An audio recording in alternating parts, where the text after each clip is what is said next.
Real quick, I just launched my very own second channel covering beautiful and relaxing cinematics of Hyrule. It's called Let's Visit Hyrule and will feature time lapses, cinematics, and much more from all over Hyrule. Link is in the description if you're interested. Enjoy. So, a while back I made a video covering 5 mysterious ruins found in Breath of the Wild. We covered the Ancient Lab ruins, the Temple of Time, Lake Kelsey, the Arbiter's Grounds, and the Colosseum ruins. That video was so much fun to make, and those 5 ruins are just a small percentage of the lost kingdom that once was the Kingdom of Hyrule. So today, I thought that it would be fun to take a look at 5 more ruins in Breath of the Wild that are just left there for us to explore and speculate with an unexplained story, lost history, or just mysterious aura around them, as well as getting into some mini theories on what the ruins could have been back in the day. Also, this video was heavily influenced by your guys' suggestions on which ruins to cover through my community post, so I've purposely aimed to cover the suggestions I saw the most. Anyway, be sure to go and grab yourself a delicious snack or drink and send them in on social media to get featured right here, and let's uncover the mysteries of Hyrule's forgotten past. The northwest of Hyrule is arguably the most calm, elegant and relaxing region to be in. You've got the snow-coated Hebra mountain range, the open white field of the Tabantha tundra, and of course, Rito village.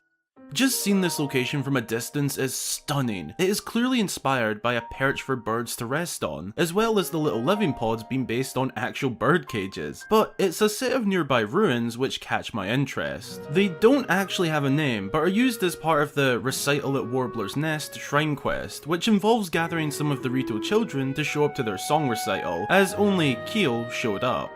The recital is described as important as the village elder will be attending, but what's interesting is their surrounding ruins. They are upright rocks with a hole at the top and additional stone cuts to create a set of digits above them. There are 5 in total, with each of them having one of the numbers 1 to 5 atop. Upon gathering all of the Rito children for recital, Link can actually use the notes they sing to correspond with the stone holes, by pushing a gust of wind through them, creating a musical tune. If done in the correct order, a shrine will erect from behind the ruins. But why?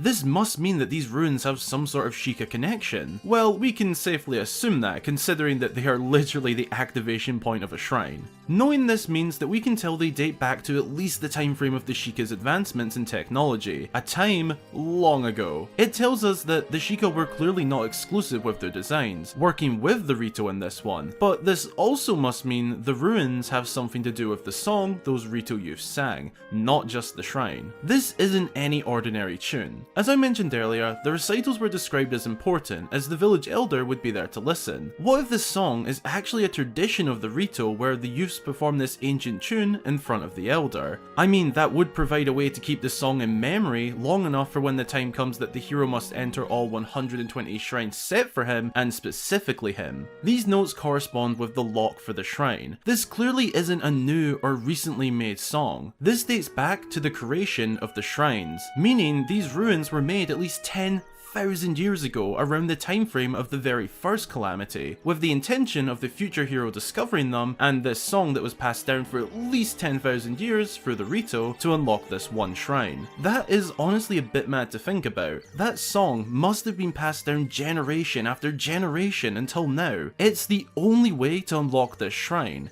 That song is not new. It's slightly unrelated, but there is also a small chance that the other Two Rings Shrine quest is also a Rito collaboration with the Sheikah. In this quest, we see similar stone ruins with a hole, in which Link must thread a single arrow through 2 of them to unlock a shrine. This could be the case, as guess who happens to be the race well trained in archery?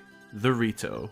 These ruins here have always seemed a little mysterious to me, but the likelihood is that they are actually ancient ruins, and that song is the only way to access this shrine. That song must have been created 10,000 years ago with the ruins and the shrine. That is insane. The central region of Hyrule was the one most impacted by the calamity. The heart of the kingdom broken into a million pieces, local farms, settlements, and trade outposts decimated into rubble. However, off to the western side of the region, on the riverbanks separating central Hyrule and the Ridgeland region, we can find the Sage Temple ruins. Off the bat, we don't have much to look at, other than some half-destroyed buildings that have been partially flooded by the Regenissa River. The remains of this temple are now inhabited by a Lizalfo. The origin and purpose of these ruins is unknown, and nowhere or nobody in-game sheds light on the location, which leaves us to do a theorist's favourite thing in the world: speculate. Jazz hands. So, based on their location of central Hyrule, we can safely assume that this temple was one visited often, or had a fairly significant importance to the people. It obviously has the title of Sage Temple, and whilst Breath of the Wild is literally made out of little references, I mean, there is a bridge called Gleeok Bridge for starters, named after the original Legend of Zelda's two-headed dragon boss, Gleeok. But back to the Sage Temple ruins. Going off the name, we can assume that it had a strong association with the sages. Perhaps it was a place to worship the sages and be thankful for their work done in Hyrule. We see a very similar thing on the Great Plateau's Temple of Time ruins. On the way up to the Temple of Time, you pass by 3 smaller temples. Within each of them on the ground is the symbol of each goddess responsible for the creation of Hyrule: Din, Nehru, and Furore. Furore? And I've speculated in the past that these 3 temples were used to pray to each goddess individually, leading you to then pray to the goddess Hylia atop the hill. Whilst that's just a theory, if true, it could also be the same for each of the sages. Perhaps the people of Hyrule would pray to them as well, and that's what the Sage Temple was used for. It's a tough one to call, but I like to think that this theory is a rather strong one. Breath of the Wild's Hyrule features a ton of connections and callbacks to the past of the land. The ancient columns that litter the Tabantha region. These crumbling ruins date back to as far as the pre-Skyward Sword era, a time in which Hyrule wasn't even Hyrule yet. We can also find mysterious ruins such as the Temple of Time, and are left to speculate on why it is where it is in Breath of the Wild. As in Ocarina of Time, it was located not far from Hyrule Castle, but in Breath of the Wild, it is now located on the Great Plateau, distant from the castle.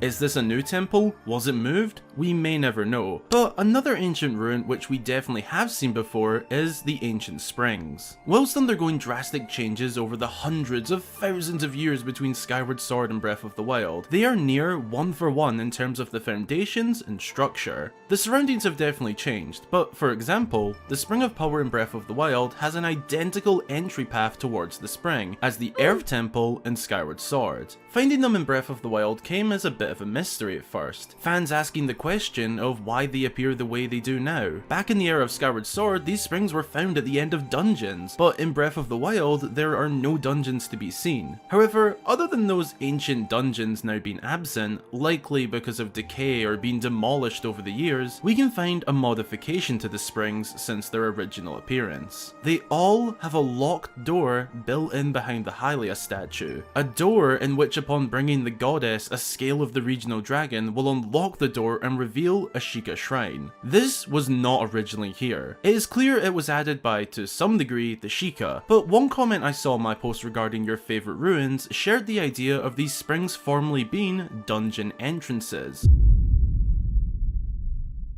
Or at least planned to be. In the past, they were the end of dungeons, the rewarding area where Link finds the ancient tablets. However, it may be that sometime between the events of Skyward Sword and Breath of the Wild, which let's be honest is an eternity, the dungeons prior to the spring crumbled or were demolished as Hylians began to inhabit the land, and at some point in time, these doorways were created with the intention of a new dungeon or sanctuary being built. And when I say dungeon, I don't necessarily mean with the intent of it being filled with monsters. You see, most dungeons throughout the series actually had a good purpose before being overrun. For example, the Fire Sanctuary was simply a sanctuary. Now, we are getting very speculative, but perhaps these dungeon plans were scrapped when the Sheikah came into play and began advancements in technology, still creating a dungeon behind them, but in the form of a Sheikah shrine, as the shrines were built with the intention of the hero finding them. There are honestly a lot of many theories and mysteries regarding the 3 ancient springs, but I think we'll save a fully in-depth video for another day. Before concluding on them though, perhaps the Spring of Courage was rebuilt entirely for the hero. The Zonai ruins found leading up to the shrine are sort of structured like a path of challenges for the hero. Enemy camps, archers, and a large moblin guarding the spring itself. But that's just pure speculation. As I mentioned earlier in the video, the region impacted the heaviest by the calamity was Central Hyrule, but definitely not the only one. The reaches of Akala were hit at the Citadel, the fields of Nagluda took a beating in battle as the Guardians attempted to break the wall leading to Hiteno Village, but not every ruin we see in the game was the result of Calamity Ganon. A great example of this is the Shadow Hamlet ruins. I saw a good few comments asking for this one, so let's take a look. The Shadow Hamlet was once a small village located on the rocky outside of Death Mountain. In fact, the word hamlet actually means a small settlement, generally one smaller than a village. The village holds a dark past, however, only housing 3 buildings, with one possibly being for storage or cattle. The Shadow Hamlet was a small, out-of-reach settlement. My great friend MaskedNintendoBandit actually did a video covering the tragedy of the Shadow Hamlet, so I'll leave a link to that below. I highly recommend checking it out for an in-depth look at the story, but what I want to look at is how life could have once been here. In Bandit's video, he covers how in what is mostly a landscape of black, burnt up ground, the hamlet suits a patch of green, luscious grass, slightly duller nowadays due to the lack of tending since the calamity. It has flowers, mushrooms, and even had trees which could have grown fruit. It was theorized that the hamlet was burnt to ashes, but not by spillage from Death Mountain as you may have imagined. Rather, the lone fire wizrobe that lurks the area. As we can see, the wooden homes were burnt, the trees also burnt to black, but the grass and vegetation remain green and with life. No lava was spilled over this land. This lone wizrobe lit the small settlement ablaze, wiping out whoever lived here. It's a dark fate for a few lone Hylians to meet, but life on the Shadow Hamlet must have been fantastic before that. It's not too far up the mountain to the point of your skin burning, and also not too low down, giving the residents peace and quiet from civilization. There is no strategic advantage from living here, so it was clearly just a simple residency of Hyrule, but in an isolated fashion, which I guess could be seen as a strategic advantage, as honestly I'd take my future wife and just move to some land away from people.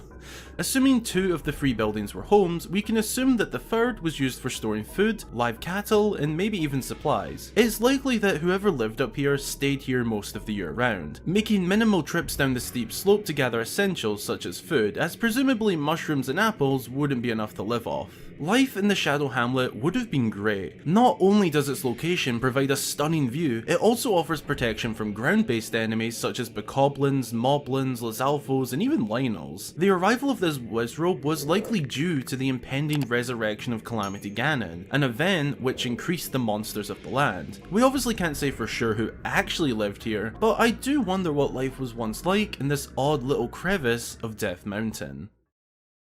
The climate and elements are something that heavily took over Hyrule following the calamity. After the dust settled when Zelda sacrificed herself to hold back Ganon, the kingdom just lay in ruin. For 100 years as the hero took a nap, recovered from his fatal wounds, the land took back the land. Nature began consuming the kingdom as the rivers flooded broken settlements, pathways and bridges began to deteriorate, and vegetation grew over uninhabited settlements. One of the greatest and most mysterious examples of the elements taking over is found atop Zora's domain, at the Toto Lake ruins. Which is kind of funny, as you know, Toto is the name of that band that sings about it raining down, and this location is atop Zora's domain where it also rains down a lot. Coincidence? I think not. But that's just a theory. Anyway, atop the surrounding cliffs of the domain, we can find this small lake that has completely engulfed some sort of temple within it. But this isn't any old temple. If Link searches through the flooded rubble, he can find the Zora helmet, one of 3 pieces to the full Zora set. But why is it found within a chest inside this temple? Well, we can't say for sure, but a little theory of mine goes back to what we see in Twilight Princess with the Zora. In this adventure, Link obtains the Zora tunic by following the spirit of Queen Rutella to the grave of her husband, King Zora. Within this grave lies special Zora garments that the king made himself for the chosen hero. This includes, but is not limited to, the helmet. It is clear from this that the tradition of the Zora creating garments for the hero has existed for a long time prior to the events of Breath of the Wild. It is also said by Queen Rutella that Kakariko Village is a sacred place for the Zora and where they lay rest. Now, whilst this isn't in Kakariko Village come Breath of the Wild, I think that we can excuse that due to the amount of time between both games. For unknown reasons, the location of rest may have been moved. What's important is the line about laying rest. This could indicate that this now drowned temple was a resting place for a former Zora queen, king, princess, or prince. Hence why we can find a garment made specifically for the hero, as it does grant abilities, here in a chest. So my best guess would be that this was once a Zora temple used to perhaps honour and or worship a past Zora leader, perhaps the last Zora queen. Thanks a ton for watching. I really hope that you enjoyed the video, and if you did, be sure to drop a like and consider subscribing for more Zelda content. What do you think about the ruins we discussed in the video, and what are some ruins that you love in Breath of the Wild? Leave a comment below and look out for my replies. A huge thank you goes out to my wonderful supporters across both Patreon and YouTube. Your support really helps me to make these videos week in, week out, and special mentions to our newest supporters, Magikarp Kingdom, Strawberry Possum, Cheshire Cat, Nat M, Eline Castillo, I'm so sorry if I butchered that, Tyler, and TDL84. If you'd like to join them and get your name featured here at the end of every video and more, then consider supporting on either Patreon or YouTube. Again, thanks for watching, and until the next time, I've been Hyrule Gamer.